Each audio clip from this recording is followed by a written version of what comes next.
Hoje faremos uma reportagem especial para vocês que não conhecem a história do café e da modernização consequente aqui no Brasil durante os séculos XIX e XX. Agora falaremos com um especialista no assunto para poder aprofundá-lo.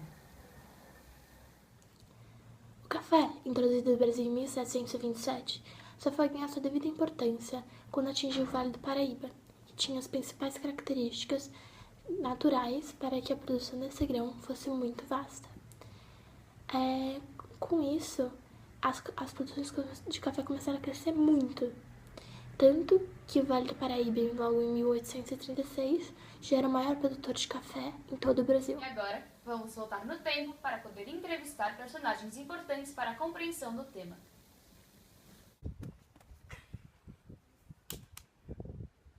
Ei, galera, eu achei um fazendeiro, vem cá. Com licença, senhor, eu posso sentar aqui?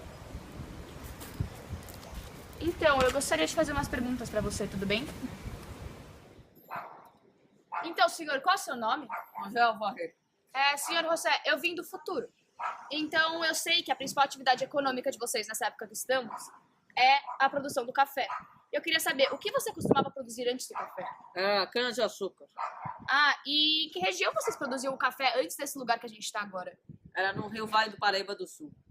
E que lugar é esse? Por que do Vale Paraíba do Sul vocês vieram para cá? A gente está no Oeste Paulista, dona. Foi pela erosão do solo e aparecimento de pragas. Senão a gente ainda estaria lá no Vale do Paraíba do Sul. Obrigada, senhor José. O que é isso aqui, hein? Em consequência dessa grande produção de café no Vale do Paraíba, ocorreu a sua própria decadência. Nessa época, os fazendeiros não ligavam para o tanto de mata que eles derrubavam ou quanto de solo eles usavam. Mas com isso, em consequência desses fatos, ocorreu o aparecimento de pragas. E para a produção de café, eles precisavam de áreas virgens agora. Então eles tinham que procurar e foram imigrando para outras áreas, já que as áreas virgens do Vale do Paraíba eram muito escassas. Aquilo é um escravo? Eu acho que é. Vamos lá falar com ele? Vem cá. Licença. Ai, puta! Jesus! Quem é você, menina? Eu vim do futuro e eu queria fazer umas perguntas pra você. Do futuro? Do futuro. Qual é o seu nome? Zulu Jamal. Como? Zulu Jamal. Eu posso seu te fazer as perguntas? Sandra Nemberg. Ok. Então, você sabe quais são as vantagens aqui do Oeste Paulista em relação ao Vale do Paraíba? Você já trabalhou lá? Eu trabalhei lá, sim, há um tempo. E lá a terra, o relevo era muito diferente. Aqui temos terras mais lisas, assim formando meio que mares de café, mais reto. Fora que aqui temos a famosa terra roxa, né? Que é uma terra muito mais fértil, muito mais argilosa, fica muito melhor para plantar o café, fica com mais qualidade. E Zulu, como era o trabalho lá no Vale do Rio Paraíba do Sul?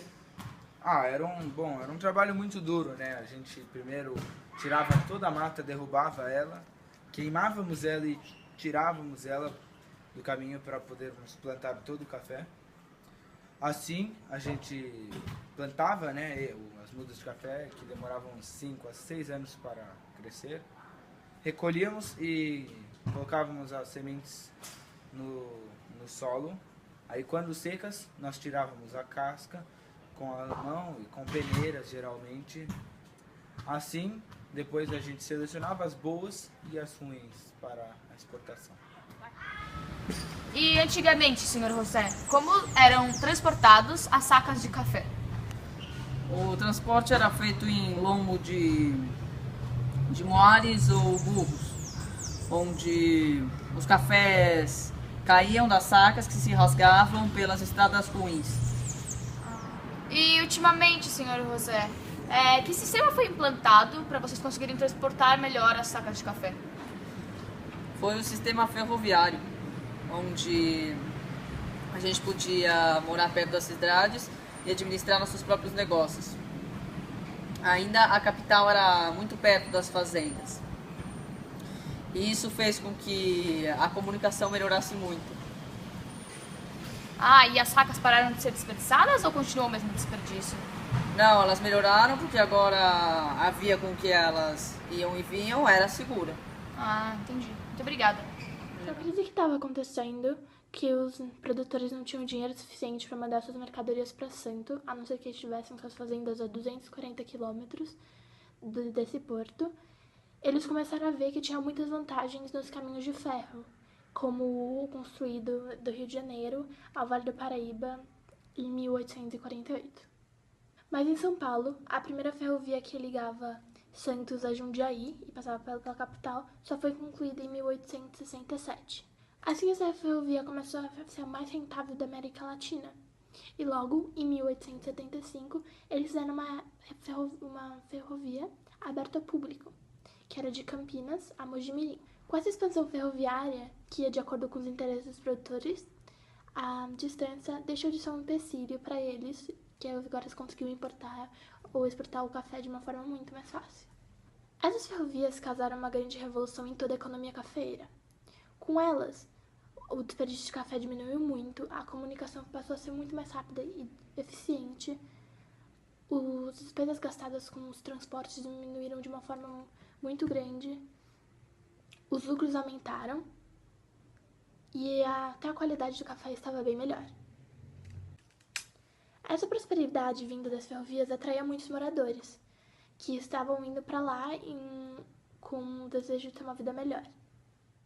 Porém, essa prosperidade que ocorreu entre 1870 e 1880 começou a ter seu fim quando eles começaram a ter problema na mão de obra. No final do século XIX, o café estava prosperando muito bem, os preços estavam altos mesmo no mercado externo, mas os preços na lavoura estavam diminuindo muito, porque estava prestes a ter a abolição do tráfico negreiro. Então estava diminuindo muito. Então o que adianta ter essa prosperidade fora no mercado externo, no mercado até interno, sendo que eles não tinham um braço para trabalhar nessa lavoura? É possível perceber ultimamente muita importação e exportação de escravos em tráfico negreiro?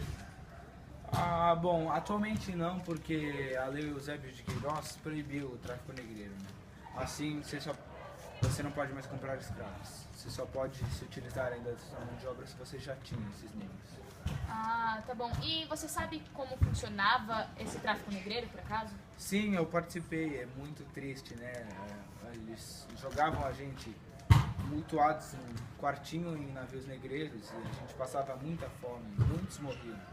E era cheio de doenças lá, era um lugar horrível. Entendo. Muito obrigada, Zulu. Com essa crise de mão de obra, os cafeicultores tinham que achar outro meio para produzir o tanto de café esperado.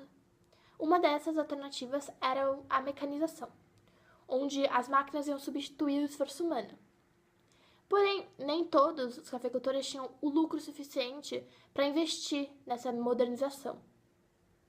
Então, os produtores do Vale do Paraíba, na sua maioria, não se empolgaram muito com essas novidades.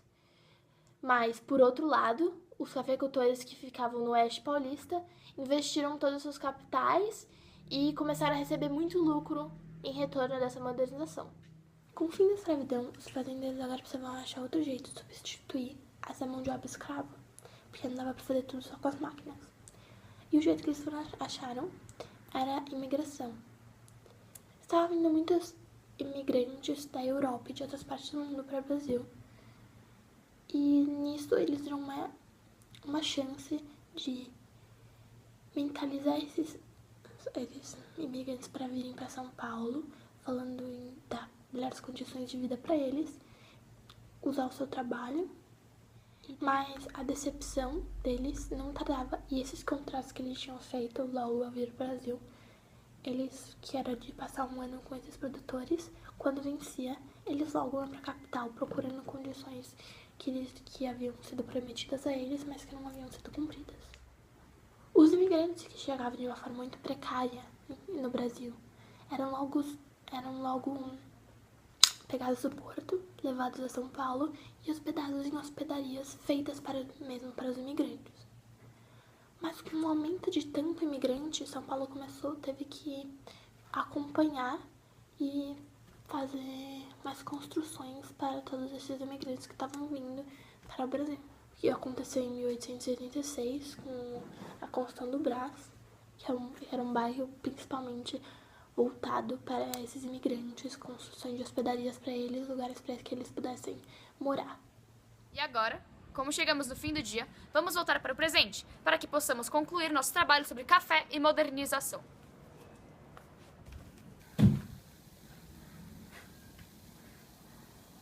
E agora que voltamos, é bom saber que até o final do século XIX, São Paulo ainda guardava um grande aspecto de província.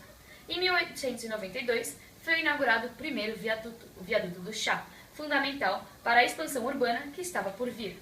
Ocorreram então melhorias urbanas. Pode-se concluir o assunto dizendo que, com os lucros obtidos na cafeicultura durante os séculos XIX e XX, iniciou-se o primeiro surto industrial, e foi perceptível na década de 90 na cidade de São Paulo. Fiquem ligados, pois a qualquer instante poderemos voltar com mais notícias. Boa noite.